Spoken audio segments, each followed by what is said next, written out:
an infinite amount of cash at the Federal Reserve. There is an infinite amount of cash at the Federal Reserve. There is an infinite amount of cash at the Federal Reserve. Good morning, Bitcoin. Today is Tuesday, March 2nd, 2021. My name is Thomas Hunt, and here's what's happening today in Bitcoin. China's Inner Mongolia to end cryptocurrency mining. Goldman Sachs restarts cryptocurrency desk. Bitcoin, revolutionary breakthrough or mother of all bubbles? Oh, not that again.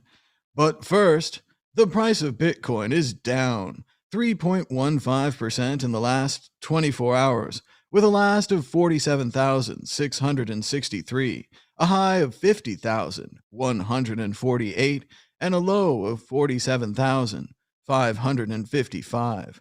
That's $1 for 2,099 Satoshis, or 21 Satoshis for a penny. Volume was at 8,042 Bitcoins changing hands. The market continues to lean long, with 93% heading that direction. Bitcoin dominance was at 80%. China's Inner Mongolia to end cryptocurrency mining, ban new steel and coke projects. China's Inner Mongolia will end all cryptocurrency mining projects and stop reviewing new projects in industries which consume large amounts of energy, such as steel, coke, and methanol production, as it attempts to meet energy efficiency targets. The region was only one of 30 mainland areas under Beijing's energy consumption and energy intensity review that failed to meet the targets in 2019, drawing criticism from the central government in September due to its poor achievement. Now, China's number 2 coal mining region, a major energy consumer, aims to cap energy consumption growth at around 5 million tons of standard coal equivalent in 2021, according to a draft rule issued by the regional state planner. It also plans to cut energy intensity, or the amount of energy consumed per unit of economic growth, by 3% from 2020 levels. All cryptocurrency mining projects which require huge amounts of computing power and hence use large amounts of energy will be shut down by the end of April this year. Inner Mongolia is an attractive mining spot along Sichuan and Xinjiang due to low electricity prices. Small firms with outdated technology in the steel, ferroalloy, coke, graphite, electrode, and coal-fired powered sectors have also been given a timetable to close by the end of 2022. Inner Mongolia will tighten its energy control measures and bear the targets throughout all economic and social aspects, said the draft rule, adding that it will strictly curb blind expansion at firms which consume a lot of energy. Local governments in China are scrambling to control energy consumption and improve energy efficiency after President Xi Jinping pledged to achieve carbon neutrality before 2060. In 2016 to 2019, energy intensity in Inner Mongolia rose by 9.5%, while overall energy consumption grew by 65.62 million tons. The region has also vowed to increase the share of renewable energy in its power portfolio, aiming to install more than 100 gigawatts of renewable energy generation capacity by 2025. China appears to have missed its target for cutting energy intensity set for 2016 to 2020, according to Reuters data. Exclusive: Goldman Sachs restarts their cryptocurrency desk amid the Bitcoin boom. I remember when they closed it, and it was a mistake then. Welcome back, Goldman Sachs. Bitcoin, revolutionary breakthrough or mother of all bubbles? Oh, not this again. If you think America's politics are polarizing, consider Bitcoin. The price of a single Bitcoin today hovers around $50,000.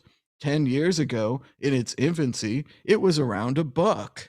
The digital currency's meteoric rise has minted millionaires and energized true believers around the world. That's only convinced skeptics that Bitcoin is the mother of all bubbles. All right, enough of that.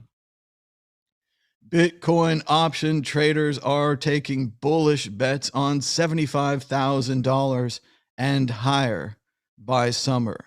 Institutions are loading up on bull call spreads in anticipation of a continued Bitcoin price rally. Omkar Godbol writes in CoinDesk.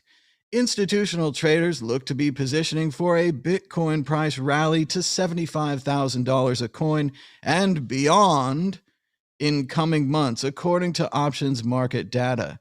On Monday, some block traders took bull call spreads at $75,000 and $100,000 strike call options expiring on May 28th via over-the-counter trading and settlement desk paradigm. Swiss-based options analytics platform Levitas told CoinDesk these could be institutions betting that Bitcoin will hit at least 75K by summer. A call option gives the holder the right but not the obligation to buy the underlying asset at a predetermined price on or before a specific date. A bull call spread involves buying call options at or below or above the spot market price and selling an equal number of calls with same expiry at a higher strike price. For instance, at 2023 UTC on Monday, a trading entity bought 100 contracts of the May 28th expiry call option at 75,000 strike and sold 100 contracts of the May 28th expiry call option at 100,000 strike. Bitcoin was trading at 48,721 when the call spread was bought. Institutions tend to trade through OTC desks to avoid influencing spot market prices. Trades facilitated by Paradigm are automatically executed, margined, and cleared at Deribit, the world's largest crypto options exchange by trading volume. The trade cost 4.75 Bitcoin, which is the maximum loss the institution would suffer if Bitcoin ends at or below 75,000 on May 28th. The initial cost would have been much higher if the trader had only bought $75,000 calls. The purpose of the call spread is to have a bullish direction but offset the cost of merely buying calls, Levitas said. While selling $100,000 calls has brought down the costs, it also limits the maximum possible return to 20.25 BTC. The strategy will earn a maximum profit if Bitcoin settles at or above $100,000 on May 28th. Several other call spreads were bought on Monday at strikes ranging from 52,000 to 100,000. The data shows institutions remained undeterred by recent price pullback and foresee a continued rally over the next 3 months. View. At press time, Bitcoin is changing hands near 48,730, representing a 1.8% gain over 24 hours. The cryptocurrency was rejected above 50,000 up during Asian hours, according to CoinDesk data. While the cryptocurrency has bounced up from lows near 43,000 observed over the weekend, some analysts believe the pullback may not be over yet.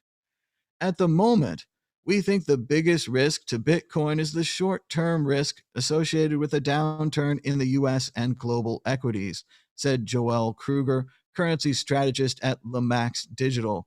We think there's still room for more weakness ahead and would caution against expectations that the bottom is in. Futures tied to the S&P 500 are currently down 0.23% on the day. Losses may deepen, adding to the bearish pressures around Bitcoin if U.S. Treasury yields resume their rally. Hey, we've reached our goal for the new laptop once again, but it's always good to donate, as you can donate now with the Bitcoin QR code on your screen or with the Lightning Network using Tallycoin at tally.co.in. It's so easy to create your own fundraiser at Tallycoin. You just bring them a Bitcoin public address. They can't take any of your money, and they display a QR code like this, making it easy for anyone at home to donate to your fundraiser or just to support the show. Like, hey, that's a cool show. You could even send a message right here. Hey, that's a cool show. And we're going to donate $2 with our message here. That's 4,118 Satoshis. Scan the QR code, has it right here on Wallet of Satoshi. Click pay, and you're using the Lightning Network every day. How difficult was that? Not difficult at all. Tallycoin's running a little slow today, though. We'll check back. Check out shop.worldcryptonetwork.com, where you can get World Crypto Network, the mug, or the new Trezors Don't Float 2.0. Had a boating accident? Lost your treasure? Tell your friends the easy way that Trezors don't float at shop.worldcryptonetwork.com. We've also got the new HAL Finny mug and shirt. I bought one of those. Got to get those while they last. The price of Bitcoin was down 2.92% in the last 24 hours, with a last of 47,780, a high of 50,148, and a low of 47,555. That's $1 for 2,094 Satoshis. The market continues to lean long at 93%. Bitcoin dominance was at 80%. Thanks so much for watching today in Bitcoin. Be sure to give us a thumbs up down below and subscribe. If you're watching on another platform, you could always go to YouTube and subscribe and then go back to watching it on Twitter or Facebook or anywhere else. Give us a subscription down below. Thanks so much for watching. Until next time, bye-bye.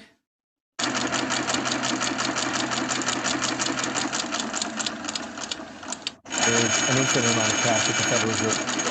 There's an infinite amount of cash at the Federal Reserve. There's an infinite amount of cash at the Federal Reserve. There's an infinite amount of cash at the Federal Reserve.